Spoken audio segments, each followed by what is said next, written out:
ప్రారంభమైన లక్ష్మీ గణపతి పంచదశ వార్షికోత్సవ వేడుకలు గన్నేరువరం మండలంలోని పారువెల్ల గ్రామ స్వయంభు లక్ష్మీ గణపతి ఆలయ పంచదశ వార్షికోత్సవ వేడుకలు మంగళవారం ఘనంగా ప్రారంభమయ్యాయి.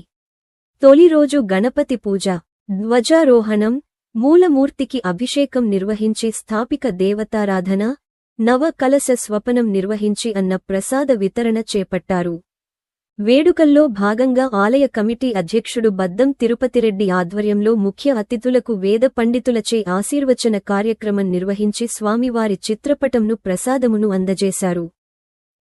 గురువారం రోజు నిర్వహించే విశేష పూజా కార్యక్రమాల్లో భక్తులు అధిక సంఖ్యలో పాల్గొని స్వామివారి కృపకు పాత్రులు కాగలరని బద్దం తిరుపతిరెడ్డి కోరారు.